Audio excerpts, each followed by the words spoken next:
Diário do Nordeste no Enem. Apoio Assembleia Legislativa do Estado do Ceará. Conteúdo Ari de Sá. Realização Diário do Nordeste.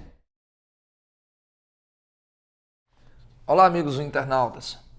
É um prazer mais uma vez estar aqui com vocês, revê-los neste ano de 2016, resgatando aquele velho projeto, né, do fascículo do Diário do Nordeste no Enem, onde a gente vai deliberar nesse primeiro fascículo a questão sobre ciências humanas e suas tecnologias. Gostaria que vocês abrissem o material, por gentileza, na nossa página de número 7, onde nós temos uma questãozinha de número 11 para a gente trabalhar. Quero de antemão dizer para vocês que nessa página 7, nessa questão que a gente vai resolver 11, nós estaremos abordando a nossa competência de número 2, aquela que pretende inteirar os nossos internautas, os vestibulandos, na compreensão do chamado espaço geográfico como um produto, como fruto do meio das transformações sociais e econômicas pertinentes exatamente aos centros de poder. Nessa competência de número 2, na questão de número 11, nós iremos trabalhar a habilidade de número 6, que é a habilidade de interpretação de diversas representações gráficas do chamado espaço geográfico. Nessa questão de número 11, ele diz, observe o esquema a seguir. E aí os senhores encontram um cartograma. Nesse cartograma, nós temos aqui os pontos D, C, B e A. É preciso que vocês atentem na resolução, já que a ideia da habilidade é a gente trabalhar e interpretar, né, essas representações, que vocês prestem atenção numa escala. Em primeiro lugar, toda representação que a gente trabalha, nós temos 3 elementos fundamentais, que é a escala, na qual a gente vai representar a quantidade de vezes que a distância real foi reduzida numa representação gráfica, né? Nós temos o que a gente chama de tema do mapa, né? Então os mapas temáticos, eles podem versar sobre temas diversos, mas também unir temas, como, por exemplo, os mapas hidrológicos, hidrogeológicos, geomorfológicos, enfim, tá? E a gente não pode deixar de falar sobre os símbolos e as legendas que, na verdade, traduzem os símbolos que são utilizados dentro desses cartogramas.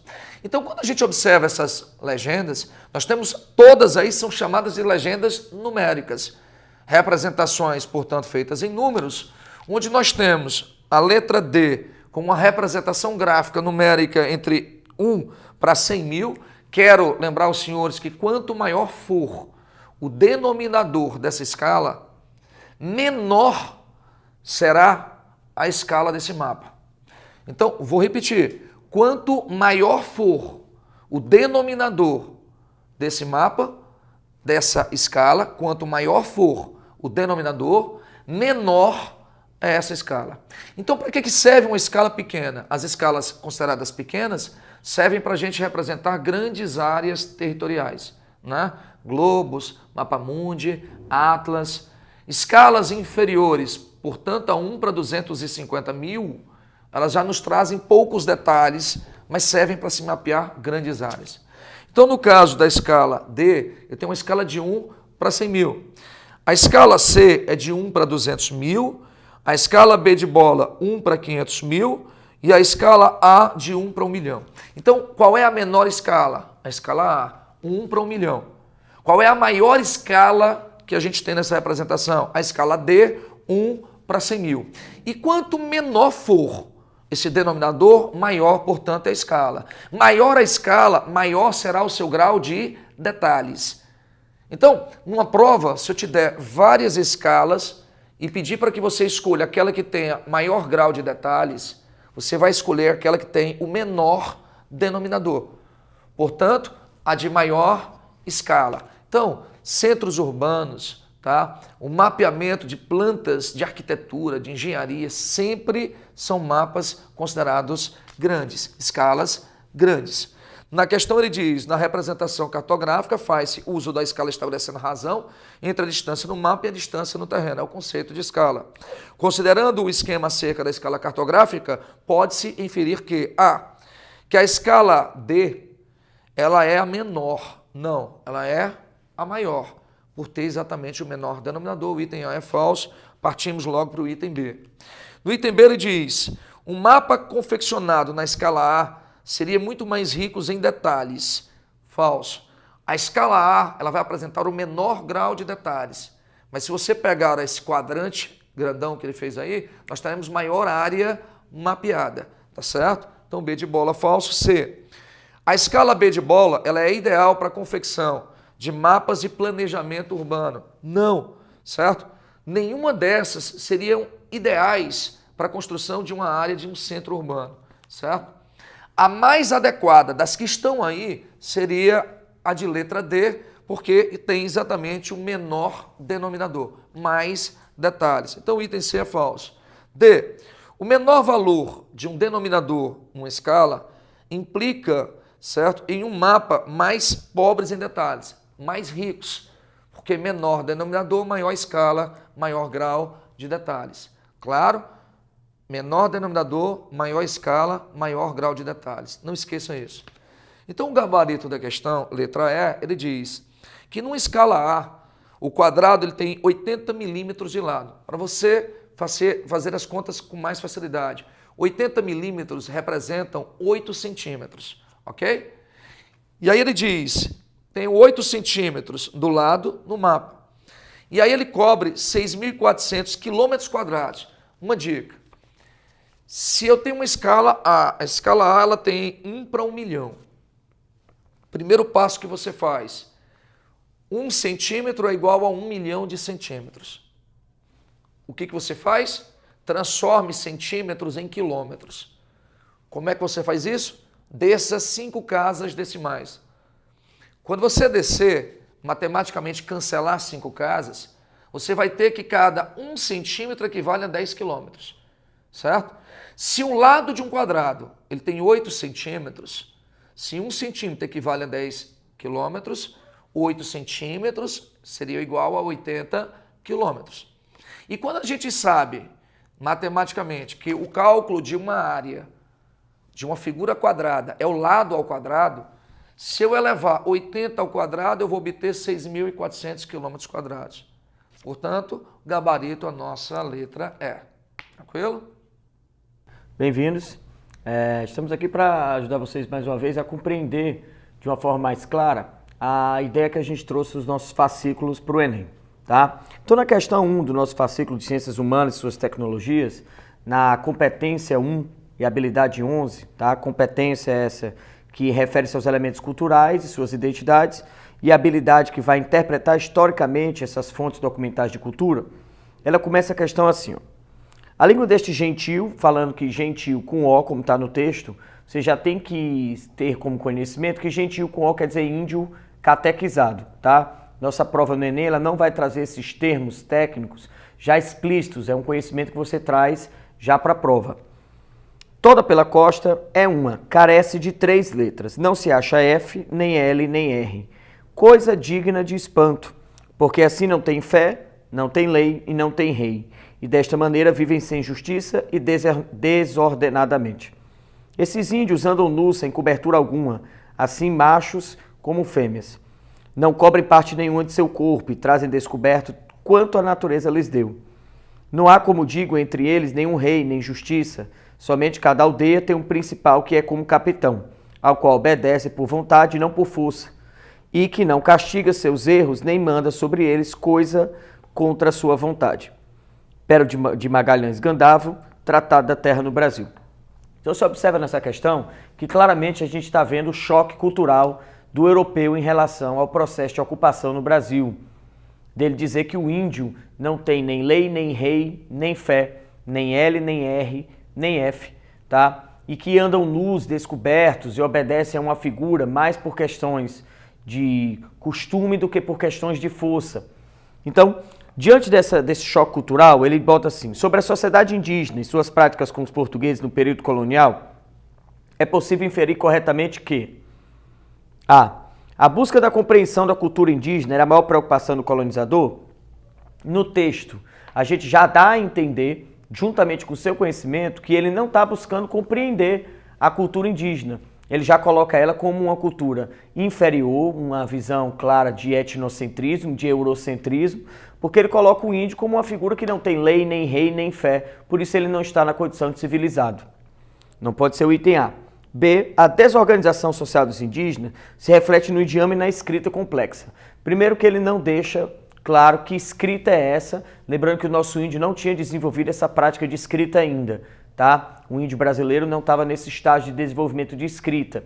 Segundo, ele coloca uma escrita complexa e o idioma, ele não se está referindo a isso, ele está se referindo ao fato de que eles têm uma língua que não tem lei, nem rei, nem fé. Essa língua se refere mais ao aspecto cultural do que à língua propriamente dita como idioma. A C diz que a diferença entre nativos e colonos era atribuída à inferioridade do indígena. Essa é a visão do colono. E se você cair nesse erro clássico, tá, que a prova jamais vai aceitar, você colocar que existem culturas inferiores. Essa visão do culto e do inculto é quando você quebra a cultura e traz à cultura uma percepção grega, de que culto é aquele que é letrado, aquele que tem acesso à informação. E aí teria a pessoa que não tem esse acesso. Mas quando a gente traz para a antropologia, tá, não existe uma sociedade de cultura inferior, que a cultura não pode ser medida. A língua dos nativos era caracterizada pela diversidade gramatical e fonética. Tá? Ele não coloca essa diversidade, como é que você vai conseguir provar? Tá? O L diz que os signos e os símbolos dos nativos da costa marítima eram homogêneos. Também pelo texto você não vai conseguir perceber se eles eram homogêneos ou não. Então vamos lá. A gente sabe que não pode ser A, porque diz que queria compreender a cultura indígena. Não pode ser a B, porque diz que a desorganização social dos indígenas se reflete no idioma e na escrita complexa, que a gente não tem como inferir pelo texto. A gente não pode inferir também que a língua era diversamente gramatical e fonética e que os signos eram homogêneos. Agora, a diferença cultural entre nativos e colonos era atribuída à inferioridade do indígena, ela não é correta pela nossa percepção, mas pela percepção do colono. Existe uma visão de etnocentrismo, de eurocentrismo, por isso a resposta coerente pela visão do colono é o item C de casa. Lembrando que se fosse uma questão que perguntasse sobre a nossa visão atual sobre cultura, o item C estaria falso porque trabalha sob ideia de cultura inferior. E como eu falei para vocês, essa ideia de culto e inculto é uma percepção grega. Mas quando a gente fala da visão do colono sobre o indígena, ele usa o eurocentrismo como referência. Então ele se coloca como superior, é o item C. Caros internautas, peguemos agora essa nossa questão de número 12 na página 7. Essa questão de número 12, nós iremos trabalhar a mesma competência 2, continuamos a compreender o espaço geográfico a partir dessas relações de poder, né, através da identificação de significados históricos e geográficos dentro dessas relações. Portanto, a competência de número 2 com a habilidade de número 7. A questão ele diz, a imagem ela mostra o cogumelo se erguendo sobre a cidade de Hiroshima após a queda da bomba atômica. Em 6 de agosto de 45, o exército dos Estados Unidos da América lançou uma bomba nuclear sobre a cidade de Hiroshima, no Japão, 3 meses após a rendição da Alemanha nazista na Segunda Grande Guerra Mundial. Dias depois, dia 9 de agosto de 45, uma nova bomba seria lançada dessa vez em Nagasaki. O lançamento dessas bombas sobre Hiroshima e Nagasaki, e aí a gente vai para um contexto interessante. É preciso que a gente entenda que nessa competência a gente está identificando significados de poder, nas relações de poder. E as bombas nucleares, elas têm um significado importantíssimo num contexto geográfico, histórico, certo? Pós Segunda Grande Guerra Mundial. Então, só para que o nosso internauta compreenda, a Segunda Grande Guerra Mundial ela representa uma disputa europeísta, mas também fora do eixo europeu, entre duas grandes potências, Japão e Estados Unidos. E entre esses dois grandes grupos, haviam chamados eixos, o eixo representado diretamente por uma Alemanha, por uma Itália e por um Japão. A Alemanha essa governada por Adolf Hitler, o nazista. A Itália comandada por Benito Mussolini, um fascista. E o Japão dentro de um processo expansionista iniciado em 1868 com o imperador Hirohito. A propósito, a Alemanha vai deflagrar a guerra à medida que ela invade a região polonesa em 1939. E aí, o chamado grupo dos aliados, representativamente comandados por uma Inglaterra, por uma União Soviética, do senhor Joseph Stalin, né? e por um Estados Unidos, de Franklin Delano Roosevelt, iniciará um dos períodos mais marcantes da história. A Segunda Grande Guerra Mundial termina com a vitória, evidentemente, dos chamados grupos aliados. Tá? E mesmo diante da rendição da Alemanha, a guerra ela se prolongará por mais 3 meses, aonde em 6 e 9 de agosto os americanos vão bombardear o Japão. O que acontece a partir desse bombardeio? O Japão é rendido e se inicia uma nova era. No ano seguinte, em 46, um discurso de Joseph Stalin em fevereiro e o discurso retórico de Harry Truman em março, iniciaria o período conhecido na história como a Guerra Fria. A Guerra Fria foi uma disputa geopolítica entre Estados Unidos e União Soviética, onde os primeiros comandariam um grupo do capitalismo, portanto as potências do Ocidente, enquanto a União Soviética representaria um socialismo representando o grupo do chamado leste, o chamado grupo oriental. E a partir daí, as relações de poder, elas perpassarão obrigatoriamente por uma disputa belicista nuclear e aeroespacial, onde a produção de armas e a disputa pela corrida e a chegada ao espaço farão com que Estados Unidos e União Soviética disputem a hegemonia global entre 1945 e 91. É interessante ressaltarmos o plano Marshall dos Estados Unidos, o próprio plano Colombo norte-americano, ajuda concedida aos países asiáticos, assim como a resposta soviética de Vyacheslav-Molotov, onde nós teremos a chamada Comecon, o Conselho de Ajuda Mútua Econômica. Lembremos que do lado dos Estados Unidos nós tínhamos a OTAN, Organização do Tratado do Atlântico Norte, uma organização militarista, belicista, comandada pelos Estados Unidos, e do outro lado a resposta em 55 de Nikita Khrushchev, da União Soviética, a partir do chamado Pacto de Varsóvia. Então havia uma clara divisão. O poder era bélico, o poder era aeroespacial. Ok? Nessa divisão de poder, em 55, em Bandung, Indonésia, dividiríamos o mundo em 3 mundos. Primeiro mundo, os capitalistas, o segundo mundo, os socialistas, e o terceiro mundo, os países neutros geopoliticamente. Certo? Princípios de neutralidade começam a emergir em 55. Vamos à questão?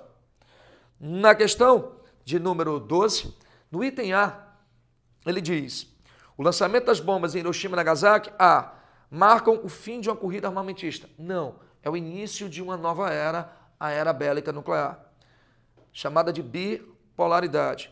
No item B ele diz: legitimou o poder da União Soviética sobre o leste? Não, o lançamento da bomba foi feito pelo governo dos Estados Unidos. E não há legitimidade a partir disso. A legitimidade ela será estabelecida a partir de conferências, como a conferência em Potsdam, certo? Na Alemanha em agosto de 45, a própria conferência de Yalta na Crimeia em fevereiro de 45. É aí que serão acertadas as bases convencionais, né, de legitimação de influência das duas áreas. No item C ele diz: retardou a rendição do Japão. Não, forçou o Japão a se render. Como diria Gilberto Gil em sua música, né, A Paz, as bombas sobre Hiroshima e Nagasaki seriam chamadas de as bombas da paz, que faz nascer um Japão de paz, um Japão sem a força belicista da era Meiji. No item D, ele diz: fortificou as conquistas territoriais do Império Japonês. Não, o Japão ele perdeu a Coreia, onde será dividida a Coreia do Norte e a Coreia do Sul, perdeu a Manchúria na China, devolveu as ilhas na região em Taiwan, antigas Ilhas Formosas. Nosso gabarito letra E promoveu a ascensão dos Estados Unidos a uma posição geopolítica de liderança mundial capitalista ocidental, fazendo frente a uma União Soviética. Gabarito da gente, questão 12, letra E. Estamos aqui para trazer com vocês a questão número 3 do nosso fascículo, que trata da habilidade 2, tá? Continuamos com a competência 1, que se refere à identidade cultural. E a competência 1, quando ela se mistura com a habilidade 2, ela quer analisar a produção da memória, tá? Então ele tem um texto interessantíssimo sobre uma das figuras da filosofia, da sociologia mais cobradas da nossa prova, que é o Foucault. Tem uma obra muito importante chamada Vigiar e Punir, onde Foucault vai falar sobre a disciplina dos corpos, a necessidade da gente como Estado ou como instituição de poder, de disciplinar os corpos, as pessoas, os indivíduos, para que eles sejam condicionados a um processo de obediência, tá? A um processo de recebimento da autoridade. Lembrando que o Foucault, dentro dessa obra, ele trabalha muito com a ideia do poder do discurso, tá? E a influência sobre as massas desse discurso que vai exercer de forma direta, tá? Uma influência de poder. O poder não é mais simbólico, e sim ele se legitima pelo discurso. Então, quando você pega Foucault, você já tem que prever que a questão vai falar sobre questão de vigilância, de punição, tá? Então ele diz assim, ó, o suplício faz parte de um ritual. É um elemento na liturgia da punição e que obedece às duas exigências. Em relação à vítima, ele deve ser marcante. Destina-se ou pela cicatriz que deixa no corpo ou pela ostentação de que se acompanha. A tornar infame aquele que é sua vítima. O suplício, mesmo se tem como função purgar o crime, não reconcilia. Traça em torno, ou melhor, sobre o próprio corpo do condenado, sinais que não devem se apagar. A memória dos homens, em todo caso, guardará a lembrança da exposição, da roda, da tortura ou do sofrimento devidamente constatados. E pelo lado da justiça que o impõe, o suplício deve ser ostentoso, deve ser constatado por todos, um pouco como seu triunfo. Então ele deixa bem claro aqui no texto que a ideia do suplício, da tortura, ele serve não só para infligir sobre o corpo da vítima a ideia da dor, mas ele tem uma ostentação porque ele é uma reflexão do poder. Por isso que é comum na história da humanidade que as torturas fossem públicas, que é para as pessoas verem a tortura. Eu não estou só torturando a pessoa, eu estou mostrando o poder do Estado diante as pessoas que estão assistindo a tortura. Daí a importância dela ser pública, tá? Lógico que com o passar do tempo, nossos questionamentos surgiram, principalmente em relação aos direitos humanos, e essa questão da tortura pública, ela foi perdendo força, tá? Analisando o fragmento de texto, é possível inferir acerca da relação entre suplício e memória. Vamos lá. A aplicação da tortura se encerrava mediante a interrupção da vida do supliciado? Não é verdade. Infelizmente, quando a gente tinha uma pessoa que nós queríamos que fosse punidos de forma exemplar, muitas vezes pós-morte, eu continuo a tortura. Vamos lembrar de Tiradentes, que eu já havia sido morto, mesmo assim vai ser esquartejado. Ou Antônio Conselheiro, que foi decapitado, Lampião e tantos outros. A prática da tortura foi empregada de forma difusa e prescindindo de ritos de execução. Ela não é de forma difusa, ela é pensada, racionalizada, ela é uma forma de poder do Estado. É assim que muitas vezes o Estado se impõe, pela força física, tá? A violência física faz parte da autoridade do Estado, então ela não é empregada de forma difusa, como se ela não tivesse continuidade, é uma razão de ser. A tortura tem sido empregada como uma forma de controle, sobretudo sobre os espíritos. O único errinho aí é sobre o espírito. Ela tem sido usada como forma de controle, com certeza, principalmente sobre o corpo, que eu quero disciplinar as pessoas. A questão espiritual não conseguiu controlar as relações entre os indivíduos. Ela foi perdendo força, principalmente no mundo pós-iluminismo. A gente deixou de ter a influência da religião controlando as pessoas. E aí os aspectos de disciplina se voltaram mais para o corpo do que para a questão espiritual. A tortura, o suplício, ela tem uma relação perpétua através do corpo, o registro do poder dos torturadores e o sofrimento do supliciado, do jeito que se encontra no texto. Que inclusive a cicatriz tem um papel de mostrar para aquele que está sendo torturado que isso pode se repetir. Fica como um sinal de que ele nunca mais faça aquilo. O suplício imposto aos homens consiste num projeto de purgá-los do pecado e uma cultura de paz. Não tem cultura de paz, né, jovem? Quando você está usando da violência como força de relação de poder. Então, a resposta na nossa questão é o item D. Amigos internautas, devemos agora passar para a página 9 para que a gente dê uma olhada numa questãozinha de número 15 para trabalharmos uma habilidade 10. Essa habilidade 10, ela pretende que o vestibulando ele reconheça uma dinâmica de organização de movimentos sociais com sua importância da coletividade nesse processo de transformação histórica e geográfica. Vamos dar uma olhada nessa questão 15 interessantíssima que fala sobre a Primavera Árabe.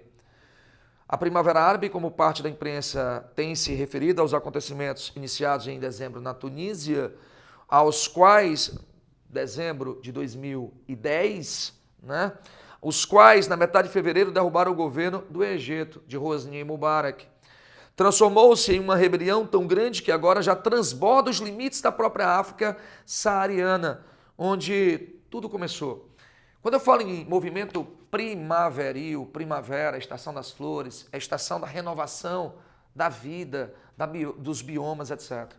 Então, quando a gente fala em movimento primaveril, politicamente, estou falando em renascimento, ressurgimento, aberturas, certo? Os movimentos primaveris do século XIX de Paris ainda hoje ecoam em muitas sociedades. Então, quando eu falo da primavera árabe, os árabes estão querendo um novo processo de abertura, um processo que os leve a um desenvolvimentismo, certo? Algo novo, certo? Nessa perspectiva, em dezembro de 2010, na Tunísia, o ditador Ben Ali, que governava o país desde 1987, ele passa a ser questionado pela sociedade de uma forma geral.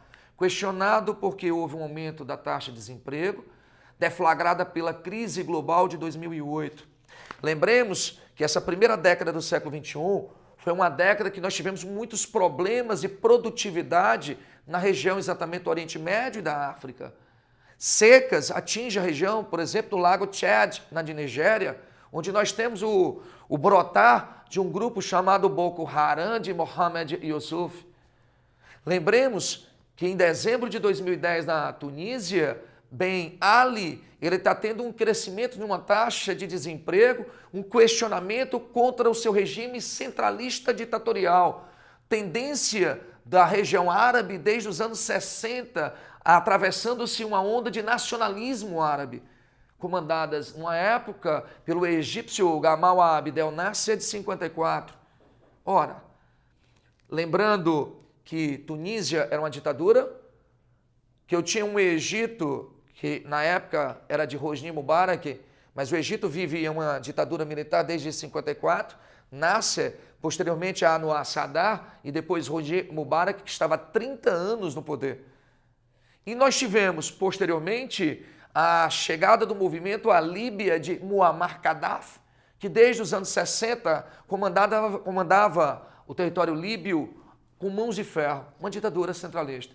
E depois o movimento se espalha para o Iêmen, com a queda de Ali Abdullah Salem, e chegará também, aonde até hoje se prolonga essa guerra há 5 anos, na Síria do alauíta xiita Bashar al-Assad, no qual essa convulsão social civil transformar-se-á no que a gente chama de terrorismo século XXI, do chamado ISIS, que popularmente a gente chama do Estado Islâmico, que alastra suas raízes para a região do Iraque, onde o processo de derrubada de Saddam Hussein, o sunita, coloca no poder um xiita que não conseguiu se consolidar, deflagrando também uma guerra. Então, dentro desse contexto primaveril, nós teremos uma série de questões. Vamos à questão? Vamos ver aqui o item A, sobre essas causas e os desdobramentos políticos dessas revoltas, marcar o item que for correto. No item A ele diz que as revoltas no mundo árabe têm confirmado tendências que analistas previam de que o grande elemento inspirador de grandes revoltas na região seria o fundamentalismo islâmico. Não. O fundamentalismo islâmico se caracteriza por um regime praticamente teocrático, onde o líder da igreja, o chamado Ayatollah, ele toma o poder e ele direciona politicamente o Estado a respeitar as leis do Alcorão. Onde é que nós teremos isso? No Irã, de Ayatollah Khomeini, de 1979, certo? Então, esse não foi o fator motivacional. Então, item A, falso. No item B, ele diz que a República Islâmica do Egito, diferentemente de outros países da África saariana, sempre foi uma grande aliada do governo americano que manteve ajuda econômica e militar aos egípcios baseada no comércio de armas e no petróleo. Não. Na verdade, um dos grandes aliados norte-americanos na venda de petróleo, em troca de petróleo, foi o Irã. Né? O Irã de Shah Reza Pahlavi, que em 79 sofre com a Revolução Iraniana. O Egito, pelo contrário, ele sempre se opôs a isso. O Egito, ele vai combater Israel e em 78, no acordo de Camp David, através do presidente Jimmy Carter, firmará um acordo de paz com Israel, do ministro Begin, certo? Então o governo americano vai intermediar a paz. Não é que Egito seja seu aliado, pelo contrário, certo? Então o item B de bola, falso. No item C ele diz, os conflitos do mundo árabe já cruzam o Mar Vermelho e atingem vários países da Península Arábica, ok? onde todos são monarquias absolutistas, à exceção da Arábia. A Arábia é uma monarquia absolutista, meu querido. Iraque era presidencialismo. Então é um absurdo. Síria é uma ditadura, mas de caráter presidencialista, né? O Hafez al-Assad assume o poder nos anos 60, o pai do Bashar al-Assad. Então é um absurdo o item C. No item D ele diz, as perspectivas de que a Primavera Árabe, que aponta para o futuro, diante da incontestável supremacia militar do Ocidente, são de que temos só duas grandes possibilidades políticas daqui por diante no mundo árabe. Ditaduras pró-ocidentais ou fundamentalismos anti-ocidentais? Não. A conjuntura que está sendo apontada é de um processo de democracia. Eu queria só dizer a vocês que, na verdade e na prática, só um país conseguiu o movimento objetivo central primaveril, que foi a Tunísia, né, que conseguiu organizar um quarteto, certo, fenomenal em prol do desenvolvimentismo do país, inclusive prêmio Nobel, onde o grupo de empresariados, o grupo sindical, o grupo da Ordem dos Advogados da Tunísia se associam, né, a um grupo internacional dos direitos humanos em prol do desenvolvimentismo do país. Na verdade, a gente costuma dizer que as primaveras se transformaram em verdadeiros outonos. O maior exemplo, Bashar al-Assad. Então, o nosso item ele diz que entre os fatores motivadores estão os alarmantes índices de desemprego e pobreza na maioria desses países, sobretudo na população mais jovem, ok? De onde se originou a maior parte dos insurgentes. O movimento primaveril é, portanto, o florescer de uma democracia no deserto, pois tanto as monarquias quanto repúblicas, nesse mundo muçulmano até hoje, são sustentados por regimes autocráticos e corruptos. Gabarito da questão de número 15, letra E.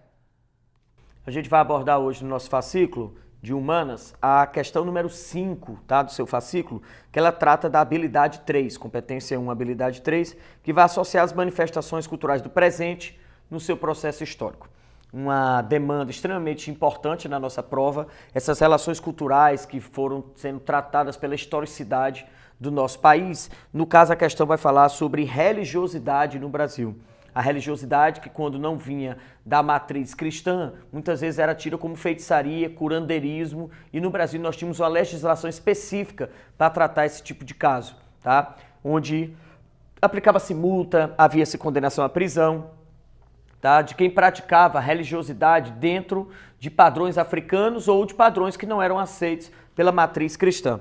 Então ele diz assim no primeiro texto: praticar o espiritismo, a magia e seus sortilégios, usar de talismã e cartomancias para despertar sentimentos de ódio ou amor, inculcar cura de moléstias curáveis ou incuráveis, enfim, para fascinar e subjugar a credulidade pública, como diz o artigo 157 do Código Penal de 1890, eram práticas condenadas pela lei e pela própria crença da sociedade no Brasil republicano. Desde a promulgação deste Código Penal ao longo do século XX, inúmeros acusados de serem maus espíritas, macumbeiros ou pais e mães de santo foram levados à prisão em quase todos os estados da federação. Então, isso vai explicar porque ainda hoje na nossa sociedade nós temos uma raiz cultural de uma negatividade tão grande da matriz africana de religiosidade. Tá? Inclusive, alguns representantes religiosos do nosso país ainda tratam a religiosidade africana como seita. Tá certo?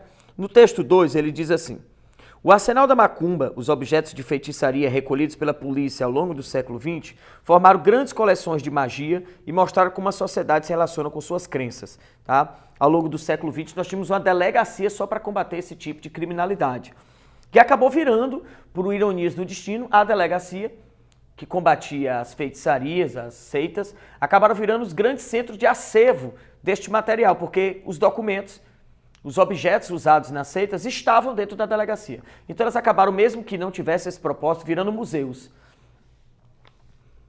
Sobre as práticas de rituais religiosos e de feitiçaria no Brasil, é correto afirmar que a existência de objetos ligados à magia ou à bruxaria era para as forças policiais a evidência material de que ela é praticada pela maioria da população negra. Aí você está colocando um pequeno errozinho de distorção quando você coloca como maioria.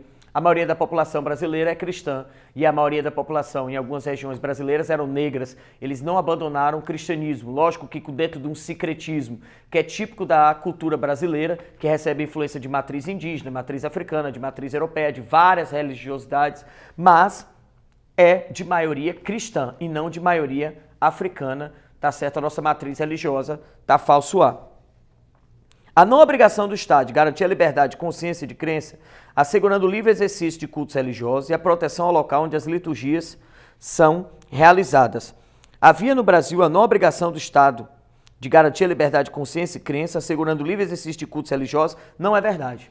Cultos religiosos que não eram considerados a matriz correta eram condenados. A gente tem no primeiro texto, falando inclusive que eram crimes pelo Código Penal. Então o item B diz que eles eram permitidos e desmente o texto. E a gente sempre usa como referência o texto. Erro clássico, contradição do texto, não pode ser a B. A Constituição Brasileira de 88, em seu artigo 5º, embora estabeleça serem invioláveis a liberdade de consciência e crença, não garante proteção aos locais de culto, quaisquer que eles sejam. Aí, de novo, a gente falseia. Porque se eu digo que eu tenho direito de inviolabilidade, você não pode invadir o local de culto para prender as pessoas por estarem praticando aquele culto. Porque você tem que respeitar o espaço da prática cultural. Então, o item C está falso. O fato da coleção de magia negra, ao mesmo tempo, ser objeto de investigação policial e um item protegido em 38 pelo Patrimônio Nacional, indica posturas ambivalentes em relação aos mesmos objetos, como eu havia relatado anteriormente. Sem querer querendo, a delegacia que guardava esses acervos acabaram virando o centro patrimonial dos mesmos. E ela não surgiu para esse propósito. Então a resposta correta é item D. Vamos só confirmar aqui o item E. Diz que a Constituição de 1824 estabelecia o catolicismo como religião oficial, permitindo a manifestação de outras crenças, desde que no âmbito privado. Não é verdade, tá? Não havia manifestação de outras crenças no âmbito privado, com exceção da maçonaria, até porque o Estado brasileiro era chefiado por um maçom. Dom Pedro I, Dom Pedro II faziam parte da maçonaria, e aí havia uma permissibilidade da maçonaria, mas não de todas as crenças religiosas, como ele coloca o item E. Então a resposta D.